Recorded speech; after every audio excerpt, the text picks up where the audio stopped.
The Battle of Britain was a military campaign of the Second World War in which the Royal Air Force, RAF, and the Fleet Air Arm, FAA, of the Royal Navy defended the United Kingdom against large-scale attacks by Nazi Germany's Air Force, the Luftwaffe. It was the first major military campaign fought entirely by air forces.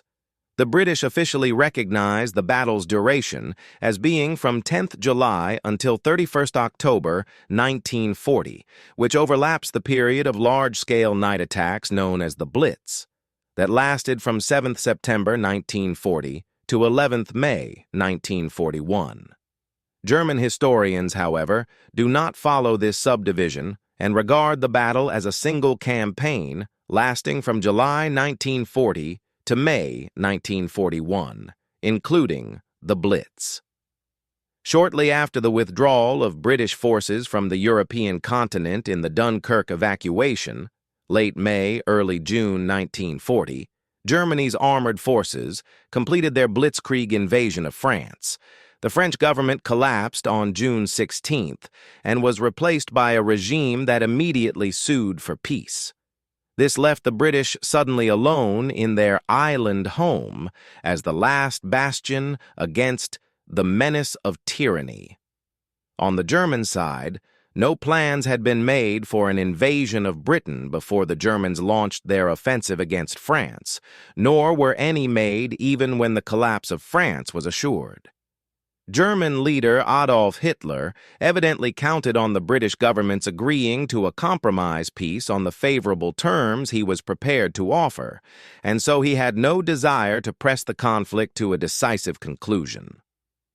The German army was given to understand that the war was over. Leave was granted, and the Luftwaffe was shifted to other quarters.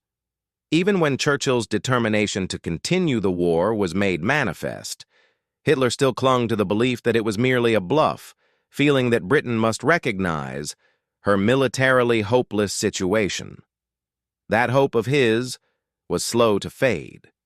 It was not until July 2nd that Hitler even considered the problem of invading England, and he still seemed to doubt its necessity when at last, on July 16th, he ordered preparations to begin for such an invasion, called Operation Sea Lion.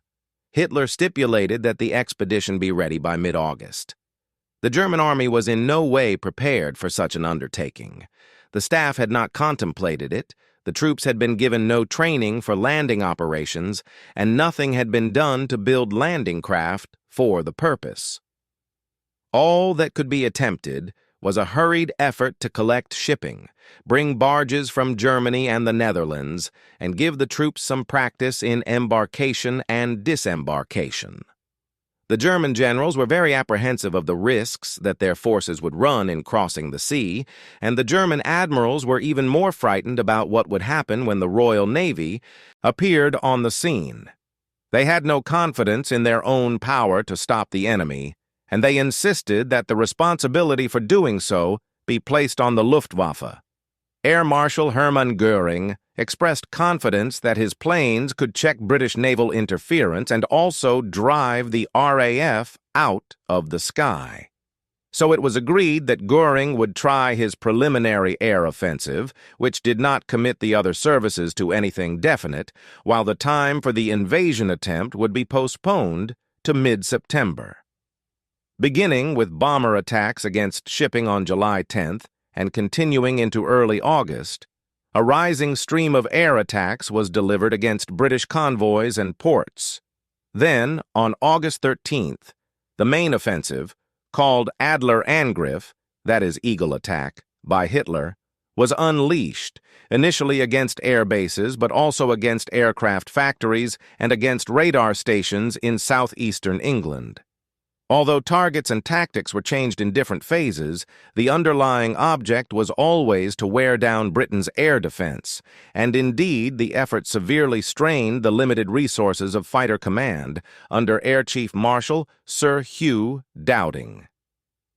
The British disposed slightly more than 600 frontline fighters to defend the country. The Germans, meanwhile, made available about 1,300 bombers and dive bombers and about 900 single-engine and 300 twin-engine fighters. These were based in an arc around England from Norway to the Cherbourg Peninsula in northern coastal France. For the defense of Britain, Fighter Command was divided into 4 groups, of which the most hard-pressed during the Battle of Britain were No. 11 Group, defending southeastern England and London and headquartered at Uxbridge, Middlesex, and No. 12 Group, defending the Midlands and Wales and headquartered at Watnall, Nottinghamshire. The other 2 groups were No. 10, defending southwestern England, and No. 13, defending northern England and all of Scotland. Each group was divided into sectors, which received reports from group headquarters about approaching Luftwaffe formations and mobilized squadrons of planes from numerous airfields to fight them off. The British radar early warning system, called Chain Home, was the most advanced and the most operationally adapted system in the world. Even while suffering from frequent attacks by the Luftwaffe, it largely prevented German bomber formations from exploiting the element of surprise. To fight off the bombers, Fighter Command employed squadrons of durable and heavily armed Hawker Hurricanes, preferring to save the faster and more agile Supermarine Spitfire, unsurpassed as an interceptor by any fighter in any other air force, for use against the bombers' fighter escorts. The British thus found themselves fighting with the unexpected advantage of superior equipment. German bombers, mostly lightly armed twin-engine planes such as the Heinkel III and Junkers Ju-88, lacked the bomb load capacity to strike permanently devastating blows, and they also proved in daylight to be easily vulnerable to the British fighters. The Germans once feared Junkers Ju-87 Stuka dive bomber was even more vulnerable to being shot down, and their premier fighter, the Messerschmitt Bf-109, could provide only brief long-range cover for the bombers, since it was operating at the limit of its flying range. By late August, the Luftwaffe had lost more than 600 aircraft, and the RAF only 260. Nevertheless, Fighter Command was losing badly needed fighters and experienced pilots at too great a rate to be sustained. No. 11 Group in particular was in a fight for its life, and by extension, for Britain's life as well. Acknowledging that the country's fate hung on the sacrifice of its airmen, Churchill declared before Parliament on August 20th, "Never in the field of human conflict was so much owed by so many to so few."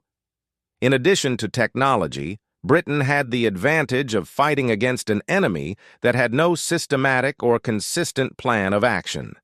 At the beginning of September, the Germans dropped some bombs, apparently by accident, on civilian areas in London, and the British retaliated by unexpectedly launching a bombing raid on Berlin. This so infuriated Hitler that he ordered the Luftwaffe to shift its attacks from Fighter Command installations to London and other cities. Beginning on September 7th, London was attacked on 57 consecutive nights.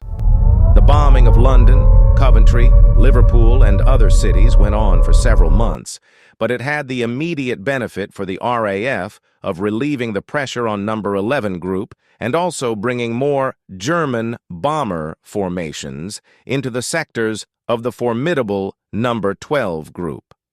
By mid-September 1940, Fighter Command had demonstrated that the Luftwaffe could not gain air ascendancy over Britain.